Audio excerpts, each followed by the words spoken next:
ప్రభుత్వం తలపెట్టిన ఉచిత బస్సు ప్రయాణం అమల్లో ఆటో కార్మికుల కుటుంబాలు రోడ్డు పాలవుతారని సిపిఐ మండల కార్యదర్శి రవికుమార్, ఏఐటీయూసీ మండల కార్యదర్శి సఫ్వా, ఆటో యూనియన్ మండల కార్యదర్శి అబ్దుల్ ఖాదర్లు ఆరోపించారు. కడప జిల్లా పోరుమామిళ్ల మండలంలోని తహసీల్దార్ కార్యాలయం ఎదుట ఆటో కార్మికులతో ధర్నా కార్యక్రమాన్ని చేపట్టారు. ఈ సందర్భంగా వారు మాట్లాడుతూ ప్రతి చిన్న పనికి నిత్యావసర వస్తువు లాంటి ఆటో కార్మికులు ఆగస్టు 15 నుంచి రోడ్డు పాలయ్యే పరిస్థితి నెలకొందని వారు ఆవేదన వ్యక్తం చేశారు. రాష్ట్ర ప్రభుత్వం ఆటో కార్మికులపై కక్షపూరితమైన ధోరణితో ఉచిత బస్సు ప్రయాణం అమలు చేయడం వల్ల వేల మంది ఆటో కార్మికుల కుటుంబాలు రోడ్డు పాలపై పరిస్థితుందని వారు ఆరోపించారు. ఒక పక్క పోలీసు అధికారులు ఈ చలనా వేధింపులు, మరోపక్క రోజురోజుకు ఇన్సూరెన్స్, ఎఫ్సి పర్మిట్ అమాంతంగా పెరిగాయని వారు ఆరోపించారు.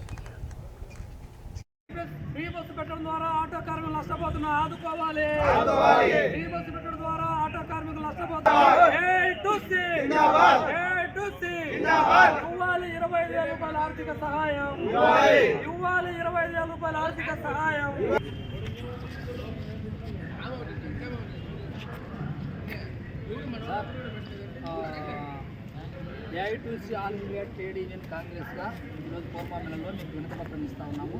ఇందులో ఒకటి తెచ్చుకొని జీవనోపాధి చేసుకొని కుటుంబాలను సాగించుకుంటా ఉన్నారు. ఈరోజు కూటమి ప్రభుత్వం వచ్చిన తర్వాత ఫ్రీ బస్ అని చెప్పి రేపు ఆగస్టు 15కు ఓపెన్ చేస్తూ ఉన్నారు. ఆ ఫ్రీ బస్ పట్టడం ద్వారా మా జీవనోపాధిని కోల్పోతామని చెప్పే ఉద్దేశంతోనే గత ప్రభుత్వంలో 10,000 రూపాయలు కాబట్టి మీరు ఈ రిప్రజెంటేషన్ను ఖచ్చితంగా రాష్ట్ర ప్రభుత్వానికి మీరు అందజేయకుండా మీరు చెప్పి ఫోటోది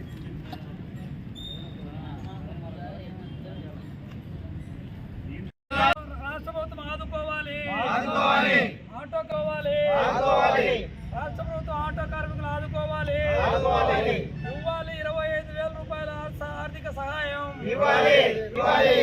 సంక్షేమ బోర్డును ఏర్పాటు చేయాలి, సంక్షేమ బోర్డును ఏర్పాటు చేయాలి, ఇన్సూరెన్స్ ఛార్జీలు తగ్గించాలి, ఇన్సూరెన్స్ ఛార్జీలు తగ్గించాలి, ఆదుకోవాలి రాష్ట్ర ప్రభుత్వం ఆటో కార్మికులను, ఆదుకోవాలి రాష్ట్ర ప్రభుత్వం ఆటో కార్మికులను, వర్ధిల్లాలి ఐటూసీ, వర్ధిల్లాలి ఐటూసీ, వర్ధిల్లాలి ఆటో కార్మికుల ఐక్యత, ఆటో కార్మికుల ఐక్యత.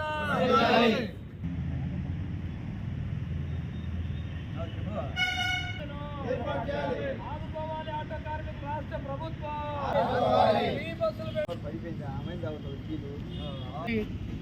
ఫ్రీ బస్ అని చెప్పి ఆడవాళ్లకు ఫ్రీ బస్ అని చెప్పి రాష్ట్ర ప్రభుత్వము మరి దాన్ని తీసుకురావడం జరిగింది. ఇందులో ఆగస్టు 15వ తేదీ ఫ్రీ బస్సు పెట్టడానికి రాష్ట్ర ప్రభుత్వం అన్ని విధాలుగా మరి శాంక్షన్ చేసినట్లుగా కూడా మాకు తెలుస్తూ ఉంది.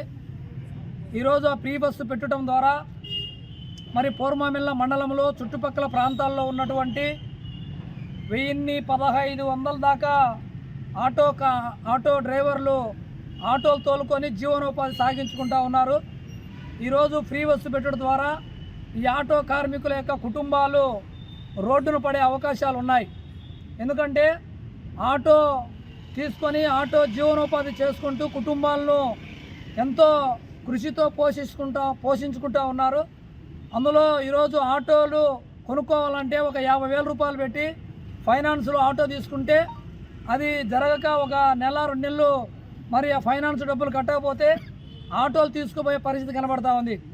ఈరోజు మరి ఈ చలానా అని చెప్పి ఒక పక్క పోలీసు వారు మరి అనేక దఫాలుగా మరి చలానా వేస్తూ ఆటో వాళ్ళ డ్రైవర్లను ఇబ్బంది పెట్టే పరిస్థితులు